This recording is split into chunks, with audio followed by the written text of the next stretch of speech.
والسلام على رسوله النبي الكريم وعلى آله وأصحابه أجمعين. الحمد لله الذي هدانا لهذا وما كنا لنهتدي لولا أن هدانا الله. رب اشرح لي صدري ويسر لي أمري واحلل عقدة من لساني يفقهوا قولي. آمین یا رب العالمین.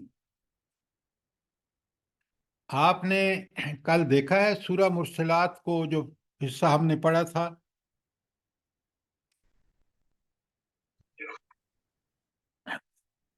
جب تک آپ پڑھ کے اور اس کا خلاصہ خود اپنے ہاتھ سے کاپی بنا کے نہیں لکھیں گے، بات پوری طرح آپ کو سمجھ بھی نہیں آئے گی اور پھر ریٹین دماغ میں رہے گی بھی نہیں. جب ایک قلم سے نکل جاتی ہے چیز، نوٹس بن جاتے ہیں، تو وہ پھر اس کا یقینی ہو جاتا ہے کہ انشاءاللہ اس کا کچھ نہ کچھ حصہ ہمارے ذہن میں محفوظ رہے گا.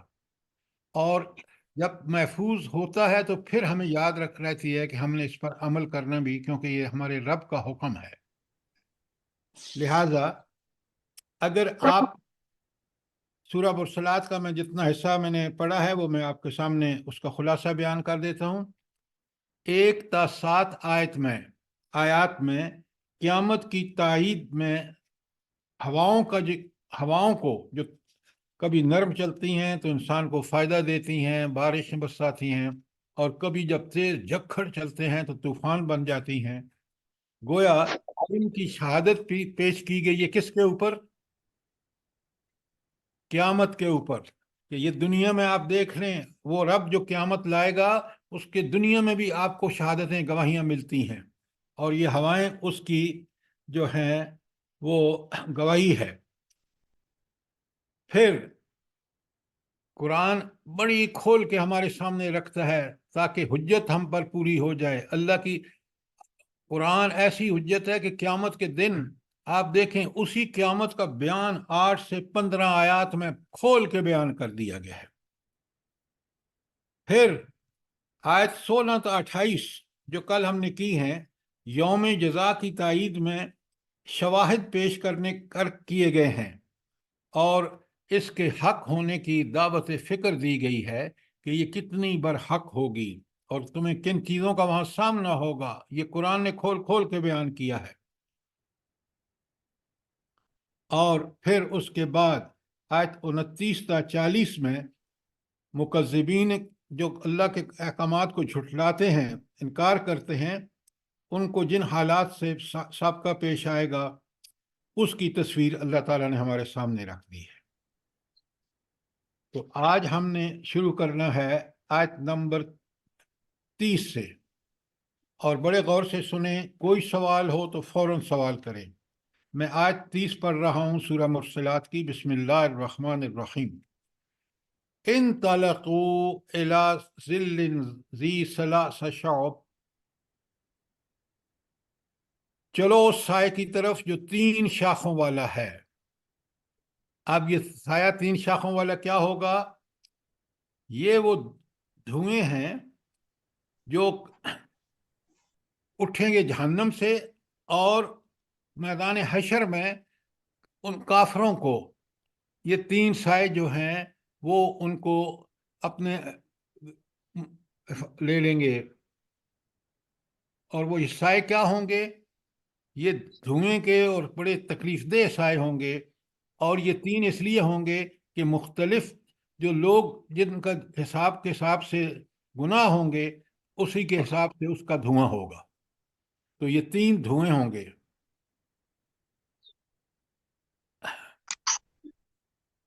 کوئی سوال؟ لا ذلیل ولا یغنی من اللہ. تو یہ کوئی ان میں ایسی چیز نہیں ہوگی جو انسان کے لیے آرام دہ ہو، بلکہ کیا ہوگی؟ نہ اس میں ٹھنڈک ہوگی اور نہ آگ کی لپٹ سے بچانے والا. گویا ذرا اس کو غور سے دیکھیں. ہم دنیا میں شتر بے مہار کی طرح رہ رہے ہیں، بڑے ہوش سے رہیں ہم کہ وہاں کے سارے حالات ہمارے سامنے رکھ دیے گئے ہیں کہ اگر ہم دنیا میں اللہ تعالیٰ کی سرکشی اور بغاوت کی تو ہمارا کیا حشر ہوگا. تو ہمارا اس دھوئیں سے سابقہ ہوگا جو نہ تو ٹھنڈا ہوگا اور نہ وہ آگ کی لپٹ سے بچائے گا۔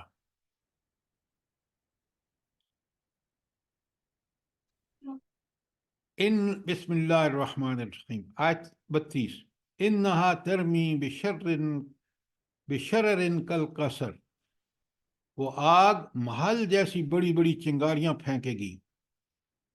ذرا غور کیجئے کہ آگ، دنیا کی آگ تو آپ دیکھتے ہیں روز کچن میں، آپ لوگوں کو تجربہ ہوتا ہے، لیکن یہ آگ بڑی ہی مختلف ہوگی، بڑی اذیت ناک ہوگی۔ یعنی اس کی چنگاریاں کیسی ہوں گی؟ جب لکڑی کی آگ جلتی ہے نا تو آپ دیکھتے ہیں اس پہ چنگاریاں ہوتی ہیں، یہ چنگاریاں کس کے برابر ہوں گی؟ محل کے برابر ہوں گی، اتنی بڑی۔ دیکھیں کتنی خوفناک اور خوفناک سزائیں ہیں اللہ تعالیٰ کی نافرمانی کی جہنم میں۔ تو جہنم سے جو چنگاریاں خارج ہو رہی ہوں گی وہ محل کی طرح بلند ہوں گی، اور ان کی حیت بھی محل کی سی ہوگی۔ اچھا، اس میں ایک اور بھی اللہ تعالیٰ کی طرف سے کہ وہ جو دنیا میں محلوں میں رہ کر اور اللہ تعالیٰ کی نافرمانیاں کرتے تھے، ان کو آگ بھی کس قسم کی ہوگی؟ ان کے محلوں کے برابر اس کی چنگاریاں ہوں گی۔ اور پھر آیت 33 میں بتایا کَأَنَّهُ جِمَالَاتٌ صُفْر، تو وہ جو آگ چنگاریاں نکلیں گی نا وہ کس طرح کی ہوں گی؟ وہ زرد اونٹوں جیسی ہوں گی، تاکہ مجرموں کو دنیا میں جو ان کا سرمایہ تھا نا، یہ اس وقت دیکھیں قرآن جب نازل ہو رہا ہے نا، قرآن بالکل فطری زبان میں بات کرتا ہے تاکہ ان لوگوں کی سمجھ میں آ جائے۔ آپ کو پتہ ہے عرب میں زرد اونٹوں کا کیا مقام تھا؟ جلدی بتائیں۔ جی سر، سب سے قیمتی متاع تھی ان کی۔ سب سے قیمتی متاع تھی، بالکل آپ نے ٹھیک کہا۔ آج آپ کی سب سے قیمتی متاع ہے یہ محل، یہ ورسٹیز، گاڑیاں، یہ جن لوگوں کے پاس، بڑے لوگوں کے پاس ہیلی کاپٹر ہیں، اپنے جہاز ہیں، تو یہ سب سے جو ان کی قیمتی چیز تھی اس کے بارے میں بتایا جا رہا ہے کہ یہ آگ جب ان پر گرے گی تو یہ اونٹوں جیسی وہ ہوگی، زرد اونٹوں جتنے قیمتی تھے نا ان کے، اس کے برابر آگ ہوگی جو ان کے لیے کو عذاب دیا جائے گا۔ اب آیت آگے آ رہی ہے وَيْلٌ يَوْمَئِذٍ لِّلْمُكَذِّبِينَ، تباہی اور بربادی ہے اس روز جھٹلانے والوں کے لیے۔ دنیا میں اللہ تعالیٰ نے عقل دی ہے، سمجھ دی ہے، بوجھ دی ہے، ساری نشانیاں پھیلا دی ہیں، تم اگر اس کے باوجود بھی اللہ کا انکار کر کے انسان برائیوں پر جت جاتا ہے تو پھر دیکھ لیں کہ اس کو کس قسم کا عذاب ہوگا۔ آیت نمبر 35، ھذا یوم لا ینطقون، یہ ہے وہ دن جس میں وہ نہ کچھ بول سکیں گے۔ کیا مطلب ہے؟ یار اس بات کو یاد رکھیے کہ قرآن، ہم نے جہنم میں مختلف مراحل سے گزرنا ہے۔ ایک مرحلہ ہوگا کہ انسان کو اس کا عملنامہ دے کے اس سے سوال و جواب ہوگا، اس کے بعد دوسرا مرحلہ ہوگا کہ اب وہاں جب فیصلہ ہو گیا کوئی بول نہیں سکے گا، تو یہ دوسرے اس مرحلے کی ذکر ہے کہ جس میں اب اس کے مونٹھوں پر کو سیل کر دیا گیا ہے۔ کوئی سوال؟ سارا اس کے جسم، سارا اس کے زبان ہی بول سکے گی اور باقی اعضاء ہاتھ بولیں گے نہیں، وہ دوسری بات ہے۔ دیکھیے جب سوال و جواب ہو رہے ہوں گے اور وہ بندہ جھوٹ بولے گا تو اس کے خلاف گواہی کون دیں گے؟ خود اس کے اعضاء جس کی آپ بات کر رہے ہیں۔ یہ ذرا ہر مرحلے کو سمجھیں۔ دیکھیں یہ ہم اس لیے پڑھ رہے ہیں کہ بڑے مشکل مرحلوں سے گزر کے انسان جو ہے، اب یہاں بتایا جا رہا ہے کہ اس حساب و کتاب کے بعد ایک مرحلہ ایسا ہے کہ اس کے اب بول نہیں سکتا۔ ہاں، جب اس کے سوال و جواب ہو رہے ہیں تو آگے اللہ تعالیٰ سورہ یاسین میں فرماتے ہیں کہ الیوم نختم علی افواہہم، آج کے روز ہم ان کے منہوں کو سیل کر دیں گے۔ بند کر دیں گے. وَتُكَلِّمُنَا أَيْدِيهِمْ ان کے ہاتھ بولیں گے. وَتَشْهَدُ أَرْجُلُهُمْ ان کے پاؤں گواہی دیں گے. بِمَا كَانُوا يَكْسِبُونَ وہ جو دنیا میں کمائی کرتے رہے، کرتوت کرتے رہے، اس کے خلاف گواہی خود ان کے ہاتھ پاؤں دیں گے. یہ مرے بڑے مشکل ہیں، ذرا ان کو سمجھیے. جب ان کو سمجھ جاتا ہے نا آدمی، تو پھر اس کی زندگی بدل جاتی ہے کہ میں نے ان مراحل سے گزرنا ہے. اور پھر فرمایا دیکھیں کیا سخت ماحول ہوگا اور مجرموں کے لیے خاص کر. وَلَا يُؤْذِنُ لَهُمْ فَيَعْتَذِرُونَ اور نہ انہیں موقع دیا جائے گا کہ کوئی بہانے پیش کریں. ذرا غور کریں، یہ مناظر اگر آپ اس کا حصہ بن جائیں نا، صرف یعنی سمجھنے کے لیے، بہت انسان کو اس سے عبرت ملتی ہے. یعنی بندے کو کوئی وہاں دنیا میں تو بہانے لگا کے بچ جاتے ہیں نا. آپ اگر ان مانگنے والوں کو دیکھیں نا، دنیا میں کیسے کیسے بہانے لگاتے ہیں، لیکن وہاں بہانے لگانے کی اجازت ہی نہیں ہوگی.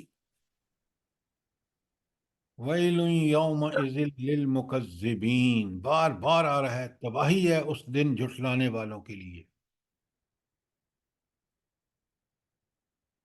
اچھا، ذرا اس بات کو سوچیں کہ میدان حشر میں جھٹلانے والوں کا کتنا برا حال ہوگا. بار بار وارننگ دی جا رہی ہے. اب میں اور آپ کہیں گے ہم تو نہیں جھٹلاتے. نہیں، ہم بھی غلطی کرتے ہیں. بعض دفعہ کوئی ایسا موقع ہوتا ہے کہ وہاں بالکل ریئل ٹیسٹ ہوتا ہے کہ آپ اللہ کے لیے حق بول رہے ہیں یا اپنے دل میں کوئی بات چھپا رہے ہیں، اور وہاں انسان چھپاتا ہے. تو اس کے لیے یہ آیات یاد ہوں تو بندہ بالکل ھذا یوم الفصل، یہ ہے فیصلے کا دن. کس طرح لوگوں کو ان جس حالات سے گزرنا ہے اللہ بتا رہے ہیں. یہ ہے یوم فصل، فیصلے کا دن، یہ ہے جس کی یہ سختیاں بیان ہو رہی ہیں. ذرا غور سے سیکھو. جمعناکم، ہم تم سب کو جمع کریں گے. والاولین، اور جو تم سے پہلے گزرے ہوئے ہیں. ذرا غور تو کریں، میدان حشر کو اپنے تصور میں لائیں اور پھر دیکھیں کہ حضرت آدم سے لے کر آخری انسان دنیا کا سارے کے سارے جمع ہیں.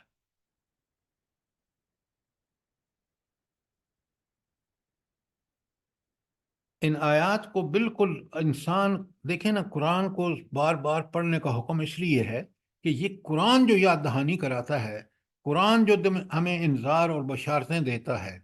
انذار کس بات پر؟ کہ یہ انذار ہے سارا کہ اللہ کی نافرمانیاں کرو گے تو یہ تمہارا حال ہوگا. اور اس کے بعد یہ بھی بتاتا ہے کہ اگر تم نیک ہوگے تو بشارتیں دیتا ہے قرآن. یہ ایسی چیز ہے کہ اگر قرآن کی حقانیت پر ایمان ہو تو یہ انذار ہمیں گناہوں سے بچاتا ہے، یہ بشارت ہمیں نیک کام کرنے پر خوب ترغیب دیتی ہے. اب انسان وہاں جب اس حال میں ہے نا، تو جو وہ دنیا میں چالیں چلتے تھے، آپ دیکھ رہے ہیں آپ کے ملک میں الیکشن آ رہا ہے، کس طرح یہ برے لوگ جنہوں نے ملک کو یہاں پہنچایا ہے وہ اپنی تعریفیں اپنی زبان سے کرتے ہیں. وہاں مسئلہ بالکل ایسا نہیں ہوگا. اللہ تعالیٰ کہیں گے فَإِن كَانَ لَكُمْ كَيْدٌ، اب اگر تم کوئی چال چل سکتے ہو. دنیا میں دیکھیں نا، دنیا آزمائش ہے، امتحان ہے. یہاں آپ جو مرضی یہ کریں، اللہ نے آپ کو اجازت دے دی ہے، لیکن یہ سوچ لیں اچھی طرح کہ آخرت میں ہمیں ان سب مراحل سے گزرنا ہے. تو اللہ تعالیٰ وہاں چیلنج کر رہے ہیں. دنیا میں تو تم چالیں چلتے تھے نا، آپ اپنے ملک میں دیکھ لیں. اب اللہ فرما رہے ہیں ہاں فَإِن كَانَ لَكُمْ كَيْدٌ، اب اگر کوئی چال تم چل سکتے ہو، فَكِيدُونِ، تو میرے مقابلے میں چل لو. وہاں اتنا بے بس ہوگا انسان. ذرا غور کریں، آج ہمارے بس میں ہے کہ ہم مکذبین میں سے نہ بنیں، ورنہ یہ حالات سارے آپ دیکھ رہے ہیں. قرآن کو پڑھ کے سمجھنا ہے اور جس چیز کو قرآن بیان کر رہا ہے اس کو پوری طرح سمجھنا ہے۔ تو قرآن اللہ تعالیٰ وہاں چیلنج کر رہے ہیں کہ دنیا میں تو میں نے تمہیں کچھ اختیار دیا تھا نا، اس کا تم نے مس یوز کیا، آج میں نے وہ سب سے چھین لیا ہے۔ وہ جو اختیار تھا کسی کے پاس نہیں، پورے کا کلی اختیار میرے پاس ہے۔ الیوم امر للہ، آج کا دن تو صرف اللہ کا حکم ہے۔ ویل یومئذ للمکذبین، تو تباہی ہے جھٹلانے والوں کے لیے۔ اب ذرا بشارت سنیں قرآن کی۔ ان المتقین، وہ تو معاملہ تھا نا جنہوں نے جھٹلایا۔ اب جو تقوی کی زندگی کیا ہے کہ ہر معاملے میں، ہر جگہ اور ہر وقت اللہ کے احکامات کی پابندی کرنا اور برائیوں کو چھوڑ دینا۔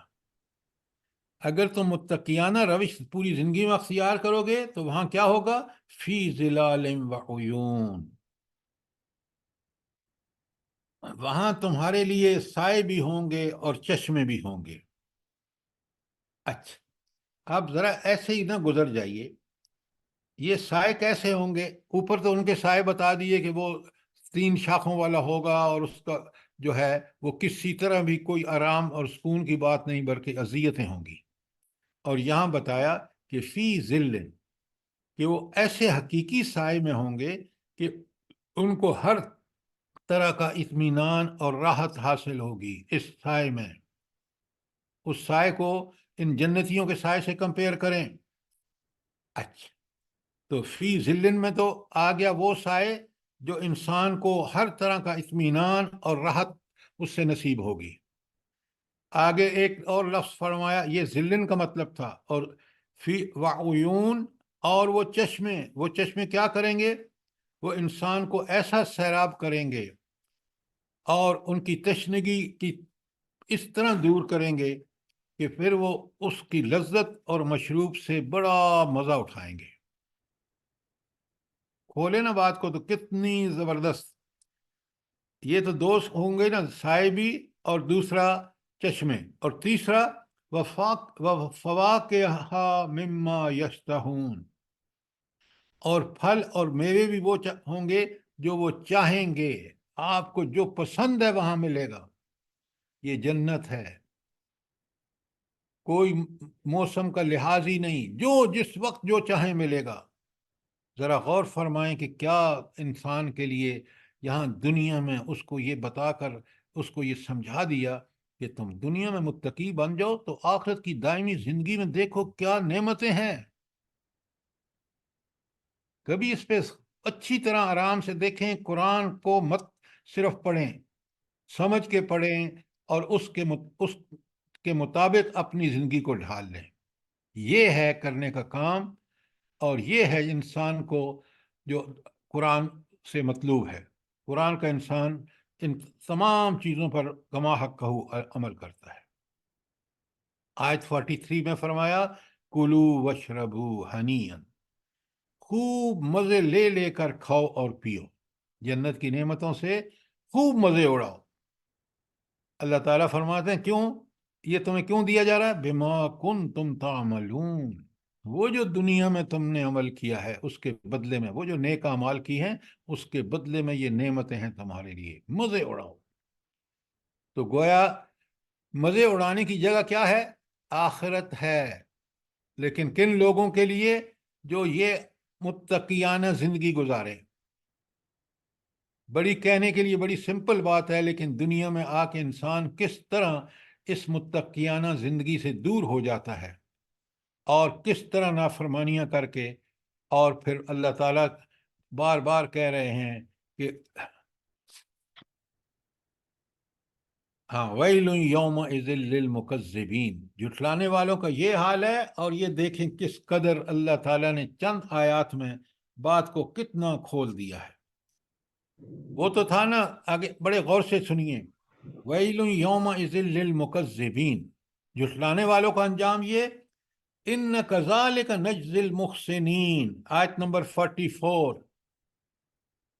مکذبین کے مقابلے میں کیا لفظ آیا ہے؟ جلدی بتائیں۔ محسنین محسنین محسنین، جزاک اللہ. اللهم اجعلنا من المحسنین. اچھا، آمین ثم آمین.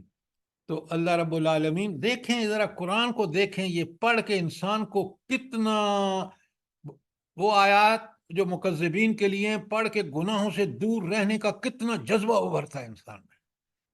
اور یہ آیات جن میں جنت کی نعمتوں کا ذکر ہے، ان کو پڑھ کے انسان کو کس قدر اللہ کی رحمتیں کا طالب بن جاتا ہے اور نیک اعمال کرتا ہے.